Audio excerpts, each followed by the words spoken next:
Je sais pas ce qui se passe ces derniers temps, mais à l'heure où j'écris cette vidéo, je suis littéralement harcelé par des shorts avec une musique dramatique, des sous-titres blancs et jaunes, et des extraits d'un mec qui m'explique que si je gagne pas 100K par mois, j'ai rien compris.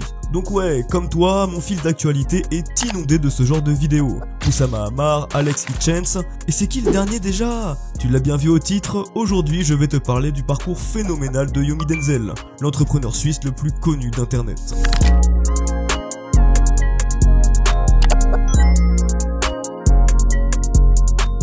Notre histoire commence à Lausanne en 1998. Yomi Denzel Olaniyi, si tu passes par là frérot, m'en veux pas si j'ai massacré ton nom. Donc bref, Yomi naît en 98 de parents nigériens et il a un frère nommé Kanu.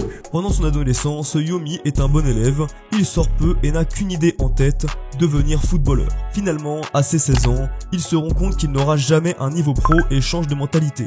Son nouvel objectif est simple, faire de l'argent. On va faire une pause sur sa vie pour vous parler d'un événement que je trouve hyper intéressant. Yomi a 17 ans et est un lycéen assez introverti. Au fond, il a clairement l'envie de développer son côté social qui lui fait défaut. Il décide alors de partir à l'autre bout du monde en Australie, puis en Allemagne afin d'apprendre à être extraverti. C'est finalement à Londres, en fréquentant des dragueurs de rue, qu'il va atteindre cet objectif. Je pense que c'est un moment très important dans sa vie. Comprenez un truc, avoir des rêves, vouloir de l'argent et ne plus savoir quoi en faire est un bel objectif, mais développer son côté social et son aisance est probablement le truc le plus important. Les millions n'ont jamais rendu personne extraverti. Donc Yomi, sa confiance en lui en poche, revient en Suisse et décide de rejoindre l'armée et plus particulièrement les forces spéciales. Il effectue son service militaire et reprend par la suite les études en intégrant la prestigieuse école de commerce HEC. C'est un élève brillant, ce qui lui vaudra même d'être accepté à Harvard.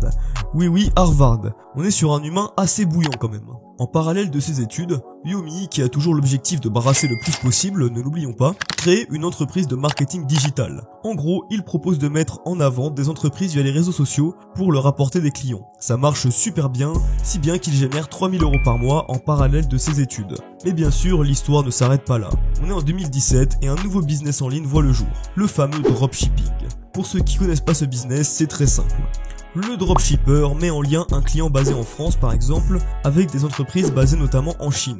Évidemment, il prend une énorme commission sur chaque vente, ce qui permet de générer des sommes colossales. Yomi achète alors une formation à 1000 $ et commence le dropshipping.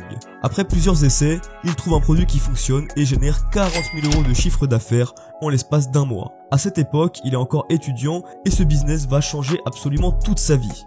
Il a en parallèle une chaîne YouTube où il partage son quotidien, des conseils pour le drop, etc.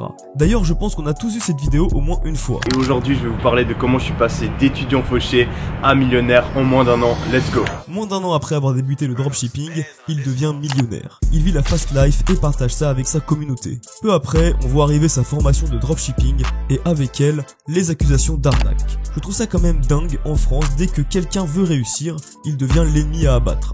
On a clairement l'une des pires mentalités au monde par rapport à la réussite, mais bref, c'est un autre débat. À la sortie de sa formation, Yomi génère toujours plus d'argent et s'installe confortablement dans sa position d'entrepreneur influenceur le plus populaire de France. On se rappelle de son concours Instagram qui était devenu viral, tout le monde en parlait, c'était fou. Comme je vous en parlais plus tôt, Yomi a conscience que le côté social est extrêmement important. Il prend alors la décision de déménager à Dubaï, le nouvel Eldorado des entrepreneurs 2.0.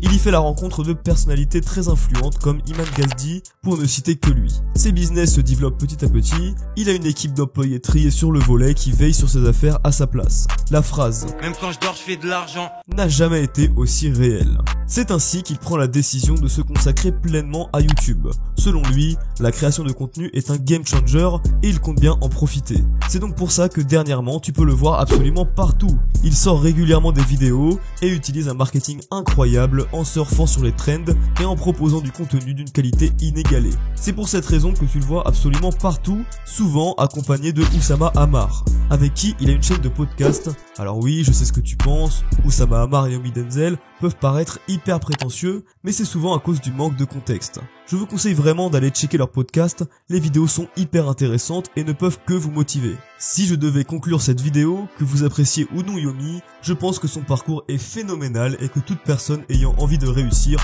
peu importe le domaine, devrait s'en inspirer. Le mec met en avant des valeurs comme la discipline ou le travail qui ne peuvent qu'améliorer votre vie. J'espère que la vidéo t'a plu, si c'est le cas tu connais la routine, like et follow moi et on se capte une prochaine fois à la station.